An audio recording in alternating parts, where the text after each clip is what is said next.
अस्सलाम वालेकुम की हाल है सर ठीक ठाक हो जी शुक्र है अल्लाह दा करम लाज हाँ जी सर दरवाजा खड़काया हुक्म होए दसो जी मलिक साहब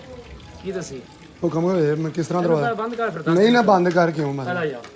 ਸਾਰੇ ਦੱਸੋ ਇੱਥੇ ਦੱਸ ਕੇ ਜਾਣਾ ਤੁਸੀਂ ਇੰਜ ਨਹੀਂ ਜਾਣਾ जैसे नहीं तरह ਕਿਉਂ ਨਹੀਂ ਤੂੰ ਦੱਸਣਾ ਇੰਜ ਫਿਰ ਨਾ ਨਾ ਇੱਥੋਂ ਜਾਣਾ ਨਹੀਂ ਤੇਰਾ ਤੁੱਕ ਕੀ ਦਰਵਾਜ਼ਾ ਕਰਨਾ ਹੁਣ ਤੁਹਾਨੂੰ ਸਭ ਕੁਝ ਦੱਸਣਾ ਪੈਣਾ ਯਾਰ ਤੂੰ ਦੱਸ ਨਾ ਇੰਜ ਹੀ ਦੱਸਣਾ ਇੰਜ ਹੀ ਦੱਸਣਾ ਕਿਉਂ ਨਹੀਂ ਦੱਸਣਾ ਤੂੰ ਦਰਵਾਜ਼ਾ ਖੜਕਾਉਣ ਵਾਲਾ ਕੌਣ ਹੈ ਫਿਰ ਮੈਂ ਨਾ ਵੀ ਦੱਸ ਨਾ ਫਿਰ ਤੂੰ ਦੱਸ ਦਰਵਾਜ਼ਾ ਯਾਰ ਮੈਂ ਆਰਾਮ ਨਾਲ ਕਰਨਾ ਦੱਸੋ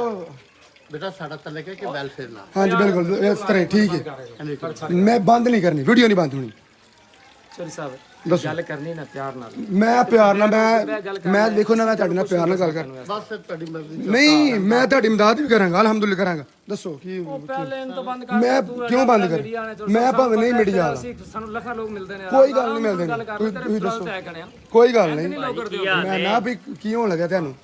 ਉਂਝ ਵੀ ਤਾਂ ਗਲੀ ਗਲੀ ਨਿਕਲ जी जी मैं ਦੱਸਣਾ ਯਾਰ ਉਹ ਖਲੋ ਜੋ ਦੱਸ ਲੈਣ ਦੋ ਭਾਈ ਹੁਣ ਕੀ ਹੋ ਗਿਆ ਨਹੀਂ ਦੱਸਣਾ ਯਾਰ ਤੈਨੂੰ ਨਹੀਂ ਵਜ੍ਹਾ ਕਿਉਂ ਨਹੀਂ ਦੱਸਣੀ ਤੁਸੀਂ 5-7 ਜਣੇ ਡਰਾਮਾ ਲਾਇਆ ਦਾ ਤੁਸੀਂ ਪੂਰੇ ਪਿੰਡ ਨੇ ਤੂੰ ਭਾਈ ਜਾ ਕੇ ਪਰਚਾ ਕਰਵਾ ਦੇ ਪਰਚਾ ਤੇਰੇ ਤੇ ਹੋ ਜਾਣਾ ਆ ਤੇਰੀ ਵੇਖੀਆਂ ਵੀਡੀਓ ਜਾਂਦੀ ਕਿਥੋਂ ਤੱਕ ਅੱਜ